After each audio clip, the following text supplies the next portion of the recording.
Monsieur Campeau, bonjour. Oui, bonjour. C'est une belle journée pour se rencontrer. Tout à fait. C'est une belle journée pour la mise à l'eau aussi. Oui, en fait, c'est la première journée de mise à l'eau OK, de la saison. de la saison. Alors aujourd'hui, on en profite pour mettre les bateaux à l'eau, Ouais. pour ceux qui sont planifiés aujourd'hui et demain.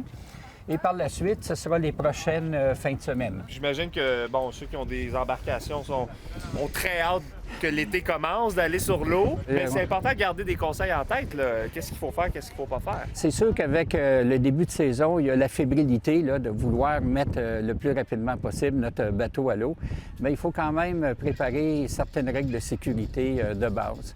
Donc, on parle toujours là, de s'assurer qu'on a le nombre de ceintures de sécurité ou les vestes à flottaison individuelles, qu'on en ait en nombre suffisant dans le bateau. Pas juste les mettre dans le fond du bateau, mais les porter. Alors, beaucoup de gens sont tellement contents d'être à l'eau, mais qu'ils oublient de mettre leur veste. Donc, Est-ce que vous en voyez qui ne respectent pas ça? Oui, souvent. On le fait beaucoup pour les enfants, mais bien souvent, les jeunes familles, les adultes ne portent pas la ceinture, mais c'est uniquement les enfants. Donc, c'est toujours...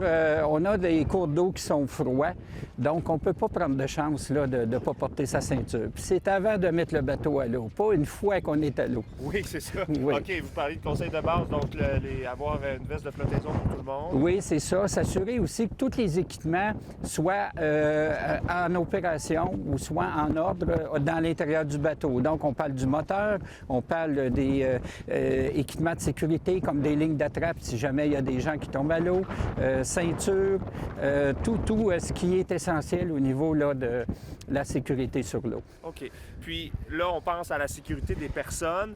On veut éviter aussi qu'il y ait des espèces envahissantes qui soient propagées, là.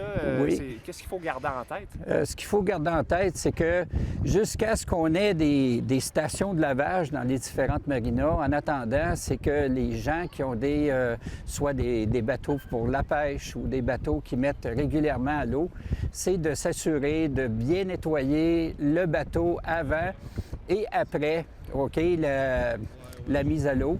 Et aussi de nettoyer la remorque, ce qu'on ne pense pas de faire. Est-ce que vous en voyez qui ne respectent pas ça? Des gens qui ne respectent pas ça? Bien, la plupart des gens, ils n'ont pas encore le réflexe là, de s'assurer que leur bateau est propre lorsqu'il arrive pour le mettre à l'eau ou l'enlever de l'eau. C'est quelque chose de nouveau qu'il faut de plus en plus intégrer dans nos habitudes pour s'assurer qu'il n'y ait pas de prolifération là, d'espèces envahissantes. Quelqu'un qui veut faire ça pour la première fois, là, vous êtes le commandant d'un club de voile, là, Oui. Il y a des cours qui se prennent. Comment on enseigne les bonnes pratiques? Les bonnes pratiques, bien, c'est sûr qu'il y a le certificat de navigation de plaisance pour les gens qui veulent opérer des bateaux, que ce soit à moteur ou à voilier. Maintenant, ici, on a la chance d'avoir 2 écoles de voile. On a une école de voile pour les camps d'été et les camps scolaires. Pour les jeunes qui sont ici. Et on a aussi une école de voile pour les gens au niveau public, les adultes qui n'ont jamais fait de voile, mais qui veulent apprendre comment opérer un voilier. Donc, on a cette chance-là ici.